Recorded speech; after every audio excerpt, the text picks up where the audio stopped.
Olá pessoal, mais um Saúde é Vida começando para você aqui na programação da TV Câmara Campinas. E hoje nós vamos falar sobre o Setembro Amarelo, o mês de prevenção ao suicídio. Mas antes de entrar aqui no nosso assunto, eu tenho um recado para você que está em casa. Para participar do Saúde é Vida e sugerir um tema aqui para o programa é bem fácil. É só você entrar em contato com o nosso WhatsApp. O DDD é o 19, o número é o 978293776. Vai aparecer aí na sua tela também um QR Code para você acessar pelo celular. O suicídio é um importante problema de saúde pública, com impactos na sociedade como um todo. Segundo dados da OMS, que é a Organização Mundial da Saúde, todos os anos mais pessoas morrem como resultado de suicídio do que por HIV, malária ou câncer de mama, ou até mesmo guerras e homicídios. Entre os jovens de 15 a 29 anos, o suicídio foi a quarta causa de morte depois de acidentes no trânsito, tuberculose e também violência interpessoal. Trata-se de um fenômeno complexo que pode afetar indivíduos de diferentes origens, sexos, culturas, classes sociais e idades. Para falar sobre esse tema, a convidada do programa de hoje é a psiquiatra Alexandrina Meleiro, membro do Conselho Científico da Associação Brasileira de Familiares, Amigos e Portadores de Transtornos Afetivos. Doutora, muito obrigada pela sua participação aqui no nosso programa. Eu é que agradeço o convite em nome da Brata e de todas as pessoas que possam estar precisando se informar um pouquinho mais sobre o tema. Com certeza, doutora. Vamos falar então, por que é tão importante a gente estar aqui, né, abordando esse tema e falando um pouquinho sobre saúde mental. Qual que é o conceito de saúde mental?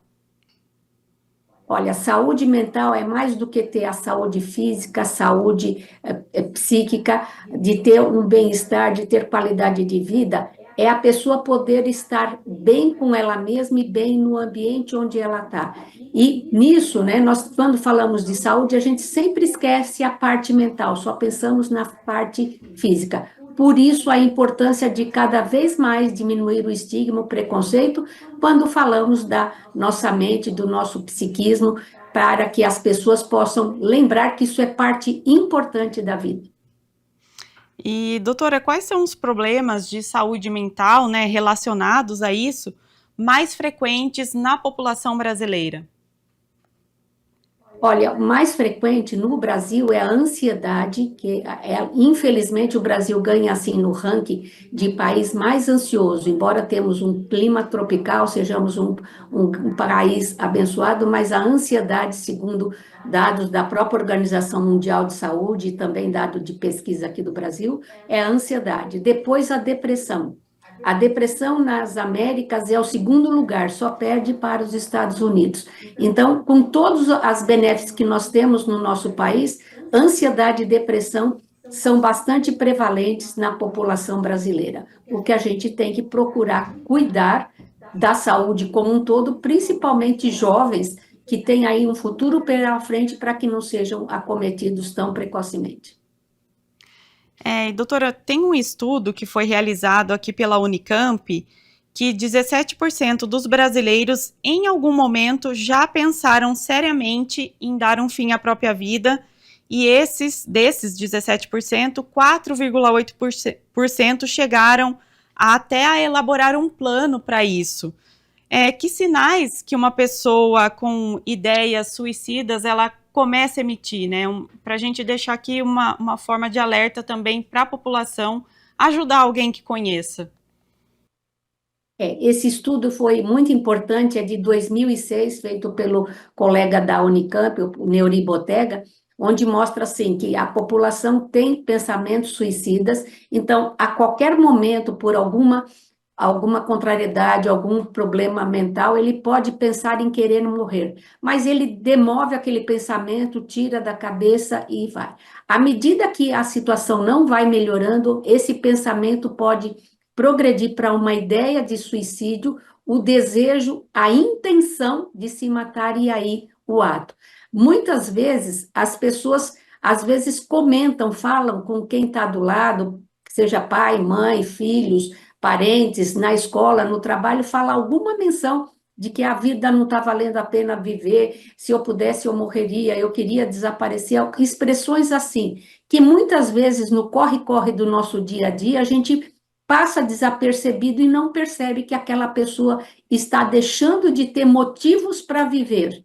E se nós não identificarmos e auxiliá-la, ou essa pessoa que está tendo esse pensamento pedir ajuda, que eu acho que esse é o grande recado que eu quero deixar hoje, que as pessoas que assim tiverem esses pensamentos, procurar ajuda, porque uma vez que a gente consegue auxiliar, ajudar, tratar essas pessoas, a ideação suicida desaparece e a pessoa volta a se equilibrar e ter motivos para seguir a vida e viver com prazer, com qualidade. E doutora, como que a gente pode ajudar essas pessoas, né? Assim que a gente nota essas frases, essas falas? Olha, quando ouvir essas frases, essas falas, às vezes comportamento de se desfazer de coisas, de distribuir determinadas coisas que são queridas para ela, começa a fazer doações de objetos, nós temos que começar perguntando para a pessoa, não é perguntando como se já fosse uma crítica, um julgamento. Você não está pensando em se matar, não, não é essa a expressão. O que está acontecendo com você, que pensamento você tem, e mostrar uma certa empatia com a dor, com o sofrimento que ela possa estar sentindo, e sem julgamento. O movimento é de ajuda para que a pessoa possa se abrir, e quando a pessoa percebe esse movimento, essa fala de quem está próximo dela, ela vai entender que tem pessoas percebendo o sofrimento dela e que estão dispostas a ajudá-la. Então, a conversa não é para ficar com medo, não é para ficar com receio, porque é o mito de que, se eu perguntar, eu vou dar ideia, não. Se eu perguntar, ela vai partilhar conosco a ideia e nós vamos poder auxiliar. Não se deve deixar a pessoa sozinha, isolada, não se deve abandonar, de preferência, procurar um profissional de competência e capacitação para lidar com esses casos de comportamento suicida. Eu acho que o mais importante, né, doutora, nesse momento é sempre acolher a pessoa e não, como você disse, julgar, né? Sim, esse acolhimento, essa atenção que nós temos que dar é importante para que a pessoa possa se desmontar em termos de defesa, de negar a ideia, o comportamento, para que ela sinta-se que há alguém que está entendendo o sofrimento, a dor. Muitas vezes fazemos julgamento assim, mas ela tem marido, tem esposa, tem trabalho, tem dinheiro, tem isso, tem aquilo. A pessoa pode estar cercada de todos esses benefícios, mas principalmente o quadro chamado depressão faz com que a pessoa não tenha um sentimento aí de autoestima presente, um sentimento às vezes de inutilidade e uma desesperança. E a gente sempre costuma falar que a esperança é a última que morre. Quando a pessoa está com desesperança, nós temos que ligar os faróis vermelhos de alerta, porque essa pessoa está com intenção de fazer algo contra a própria vida. Então, é importante a gente perceber essas dicas e atuar de modo bastante importante de auxiliar. Doutora, existem grupos que são mais vulneráveis ao suicídio, por exemplo, os idosos. Um idoso que está acamado, um idoso que está com depressão, eles podem estar mais vulneráveis a fazerem alguma coisa contra a própria vida? Sim, o que nós temos é assim, dois picos de idade que tem bastante, em relação à idade, que bastante risco, né? A população de idoso, principalmente quando, como você fala assim, por exemplo, está acamado, está doente, mas muitas vezes ele não está acamado, mas assim, ele está deprimido ou tem alguma outra coisa, não necessariamente acamado, e ele sente assim que ele não é útil, que ele não tem atenção da família, que cada um está cuidando da sua vida, fazendo, ele vai sentindo a inutilidade, não quer atrapalhar os filhos, os parentes, e aí pensa em tentar contra a própria vida. E é um grupo de alto risco pela idade, porque eles acabam não se sentindo aí com utilidade e como se atrapalhasse os outros. Outra população de pico de risco são os adolescentes, como você frisou no começo da reportagem, que de 2 décadas para cá vem aumentando e, infelizmente, não mostra uma pausa ou um decréscimo, ao contrário, vem gradativamente preocupando mais a população de adolescentes. Isso quando a gente fala de sexo, né, masculino, feminino. Quando nós falamos de idade, aí, aliás, quando a gente fala de sexo masculino e feminino, os homens são mais sujeitos ao suicídio. A mulher tenta mais suicídio, mas os homens acabam tendo mais letalidade na proporção de 3 ou quase até 4-1. E importante a gente lembrar de que, quando falamos de sexo masculino e feminino, há uma população que quase nós não temos pesquisa, porque no atestado de óbito não vai a questão do gênero, não é LGBTIQIA+, não vai notificado, mas sabemos que é uma população também de alto risco, até pelo desajuste, pelos tabus, pelos estigmas que eles enfrentam na nossa sociedade. Exatamente, doutora. E como você falou dos jovens, como que esse assunto pode ser abordado com os adolescentes, né, com os jovens, dentro das escolas? Qual que é o papel, acho importante, né, a gente falar sobre isso, das escolas também, porque esse assunto ainda é tabu. Veja bem, o assunto é tabu, mas assim, se nós olharmos para trás, ele era muito mais tabu, né, em relação a se conversar, se falar, do que atualmente, tanto que nós estamos fazendo a reportagem, porque estamos quebrando, né, esse tabu, esse estigma que tem sobre o assunto. O que nós devemos alertar a população jovem, adolescentes principalmente, pais e mães de adolescente, as escolas, né, de um modo geral, os tutores da população de crianças e adolescentes, de observar comportamento, que é o principal, se a pessoa tinha um comportamento, a criança ou adolescente, e começa a ficar retraído, começa a ficar isolado, se é vítima de bullying, de cyberbullying, que reações tem, por exemplo, de irritabilidade, de ficar muito isolado, fechado no quarto, ficar na rede social. Quanto mais tempo ficam na rede social, mostra mais que tem sinais de depressão, sinais de isolamento, e muitas vezes choro, irritabilidade, agressividade é muito comum. Outra coisa comum, principalmente na população de adolescente, é abuso de substância, que começa às vezes muito cedo, o uso de álcool, de maconha e outras drogas, e isso piora o quadro depressivo e, infelizmente, favorece o impulso suicida, o comportamento suicida. Então, pais, professores, todos devem ficar alerta a essas alterações de comportamento.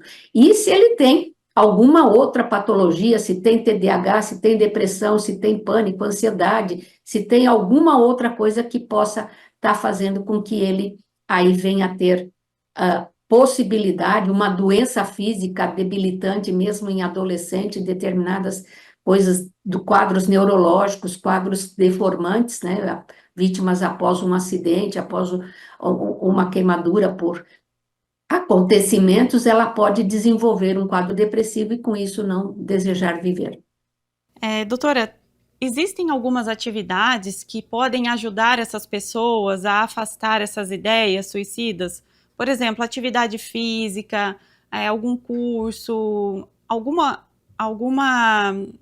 exercício mesmo que essas pessoas possam se dedicar ali para que ajude nesse momento, né, que ela está vivendo, de dificuldade?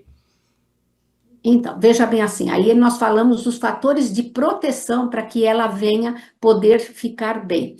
Isso, independente de ela ter aí comportamento ou ideação suicida, todas as pessoas, todos nós, temos que desenvolver atividade física, porque isso aumenta a serotonina e favorece com que a gente elimine grande parte do estresse do dia a dia, da escola, do trabalho, da próprio ambiente, a situação econômica. Então, é importante assim, mas qual atividade física é a melhor? É a que ela gostar, né? Muitos estudos mostram que a corrida, isso, aquilo, mas é o que ela gostar, pode ser a corrida, pode ser a dança, pode ser natação, pode ser esporte, atividade física que seja do agrado da pessoa. O horário de sono é outra coisa fundamental. principalmente na população jovem, mas em qualquer idade, até porque a falta de sono ao longo do tempo favorece as perdas neuronais e a gente pode desenvolver no futuro um quadro de Alzheimer. E o que a gente vê, né? Que cada vez mais todo mundo, não só os adolescentes, mas principalmente adolescentes, fica muito tempo na rede social. Vai para a cama, para o quarto e fica no celular, no tablet, no computador, e com isso o cérebro não desliga, não descansa, não tem horas de sono. Se não tem horas de sono, não acontece o que a gente fala a glifagem, que é uma espécie de linfa, né, que o cérebro tem precisa limpar pelo menos de 6 a 8 horas por dia para que haja uma desintoxicação. Com essa desintoxicação, a pessoa acorda bem disposta, acorda bem humorada e segue a vida. Se ela não tem horas de sono adequada, ela vai acordar com a sensação cansada, não vai ter as funções cognitiva, atenção, raciocínio, memória, tudo isso atrapalha. Isso vai mexendo com a autoestima dela e aí vai trazendo consequências. Procurar ter amigos, né? Ah, não, mas eu tenho tantos seguidores. Não, não estamos falando de amigos virtuais, amigos reais. Então, ter o grupo de amigos, sair, ir para compromisso com os amigos, com família, saudáveis, né? Em vez de se reunir amigos para usar droga, álcool, que sejam conversas sadias, que seja assim. Tudo isso tem estudos mostrando que as pessoas acabam tendo melhor qualidade de vida, melhor autoestima. Outra coisa importante é a pessoa, assim, se ela está tendo alguma coisa, ela procurar ajuda.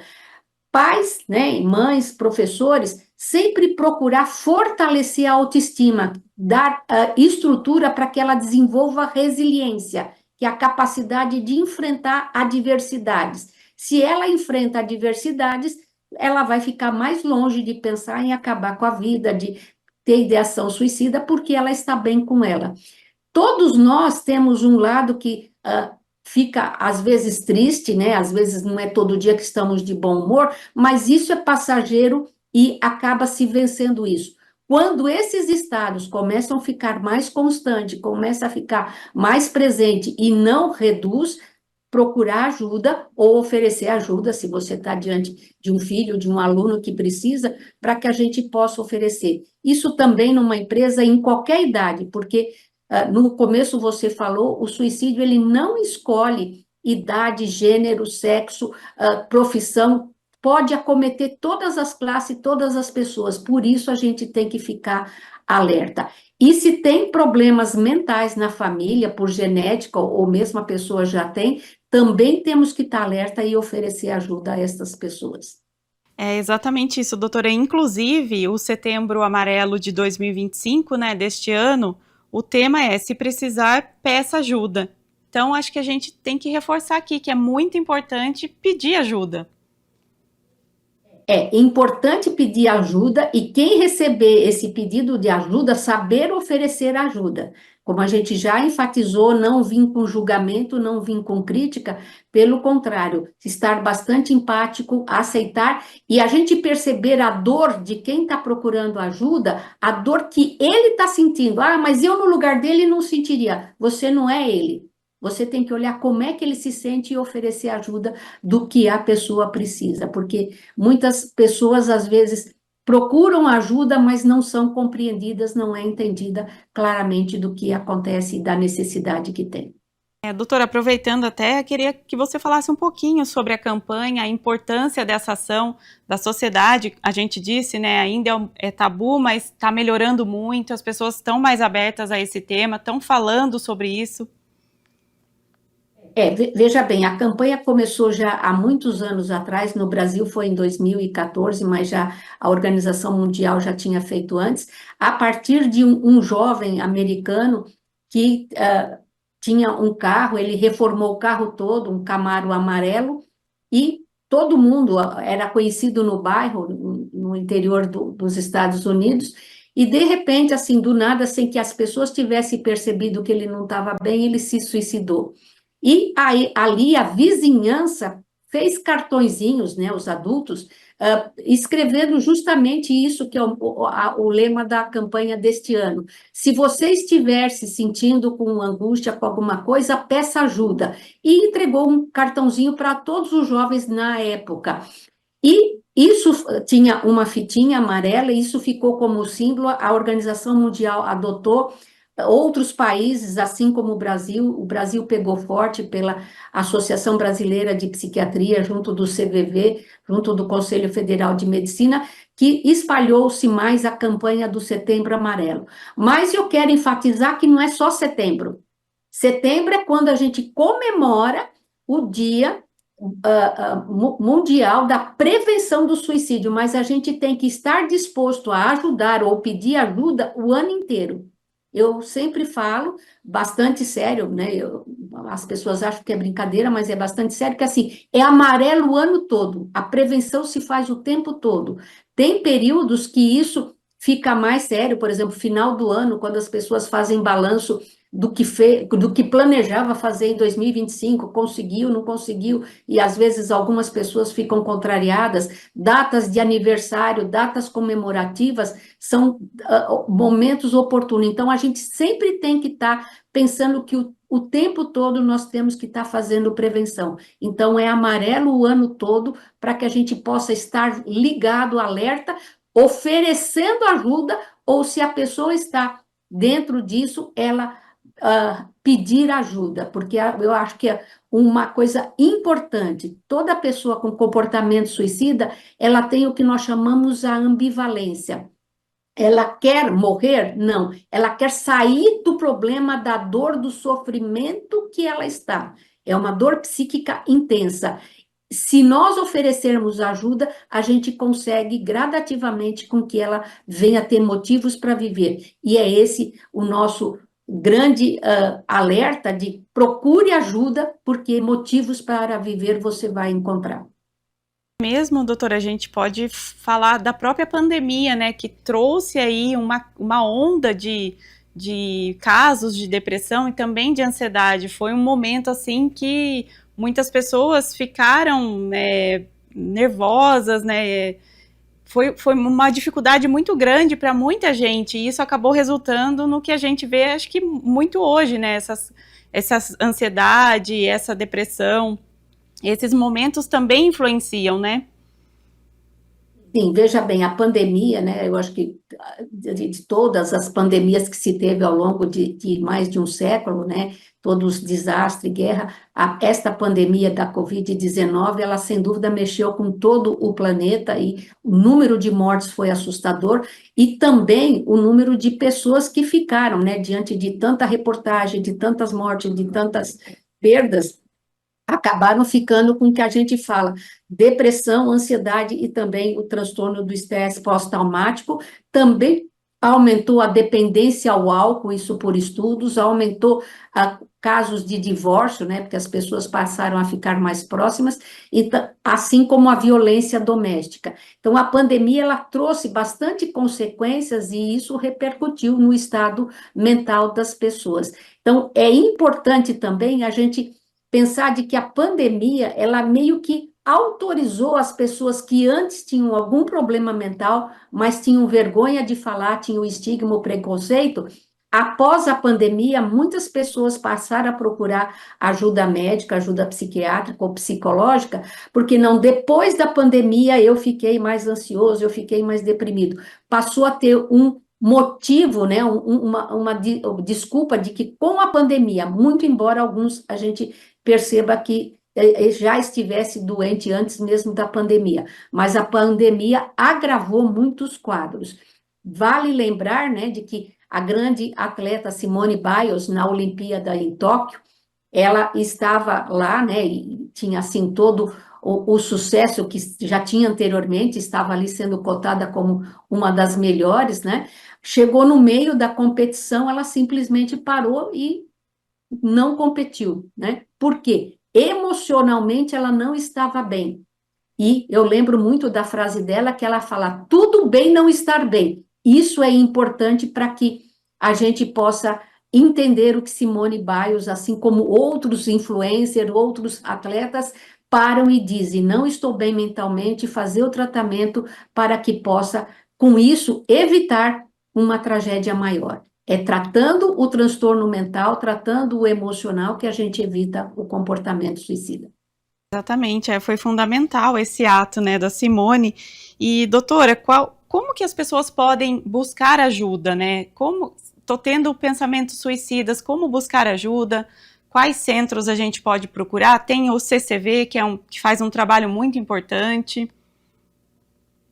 O CVV ele faz um trabalho de 24 horas, todos os dias do ano, é uma ligação intermitente. Mas também tem um telefone do governo, eu não lembro agora o número, e também tem o mapa mental, que tem psicólogos à disposição, mas na verdade cada um pode procurar na sua própria região, seja na UBS ou na AMA, procurar assistência médica de um psiquiatra, de um médico. Algumas regiões não têm, mas procurar o do seu convênio. O importante é que procure uma pessoa capacitada para poder atender. E, se precisar medicação, não ter o preconceito, remédio eu não vou tomar. É importante que as pessoas vençam esse tabu de não querer tomar remédio para a área psiquiátrica, porque assim, se eu estou doente do coração, eu tenho que tomar o remédio, ou para minha coronária, ou para a pressão arterial. Se eu estou doente de um problema no intestino, no estômago, eu tenho que tomar remédio. Se eu estou doente de um problema mental, eu tenho que tomar remédio para isso. Não é que vai ficar dependente, a pessoa vai acabar sendo beneficiada. Por exemplo, eu uso óculos. Eu estou dependente do óculos? Não. Se eu tirar, eu não enxergo. Mas se eu colocar o óculos novamente, eu passo a enxergar. Não é dependência, eu tenho uma deficiência visual que faz com que eu tenha que corrigir com a lente. Isso é a mesma coisa para o cérebro. A gente vai precisar fazer aí a reposição de alguma substância, de alguns neurotransmissores, para que a pessoa se equilibre e deixe de ter depressão, ansiedade, pânico, bipolaridade, esquizofrenia, aí uma série de outras doenças que podem estar acometendo a pessoa. Doutora, então, para a gente encerrar aqui o nosso programa, eu gostaria que você deixasse uma mensagem aqui para o nosso público, alertando mesmo, né, sobre esse assunto, reforçando a importância aí da campanha do Setembro Amarelo. Sim, acho que a grande mensagem é procure ajuda, né? Como está sendo o lema da campanha de 2025. Não tenha vergonha, tenha a humildade de dizer não estou bem, preciso de ajuda, procurar pessoas competentes. Quem recebeu o pedido de ajuda, não deixar a pessoa sozinha, procurar encaminhá-la para alguém de competência, seja um médico, seja um psiquiatra, para que possa ajudá-la. E sempre pensar que, no fundo, as pessoas não desejam morrer, desejam se ver livre da dor, do sofrimento emocional, da dor psíquica, que é muito grande, e que tudo tem solução, tudo tem saída. Basta a gente pedir ajuda que a gente encontra o caminho certo. A todos eu digo que a gente tem que ter motivos para viver. E como diz uma sargent do Charles Brown, que ele fala, um dia nós vamos morrer, um dia. Muitos dias nós vamos viver. E é nesses muitos dias que nós vamos aí estar pensando que a gente tem motivos para viver. Tá bem? Doutora, muito obrigada pela sua participação, pelos seus esclarecimentos e informações aqui passadas para o nosso público. Muito obrigada. Eu é que agradeço e espero que todos possam, assistindo a tua entrevista, dizer para outras pessoas se beneficiarem com essas informações. Não é assim? Com certeza. Muito obrigada. O Saúde é Vida fica por aqui. Obrigada ao pessoal de casa pela companhia. Lembrando que você pode conferir todos os conteúdos no YouTube da TV Câmara Campinas. E não se esqueça de nos acompanhar nas redes sociais. A gente se vê no próximo programa.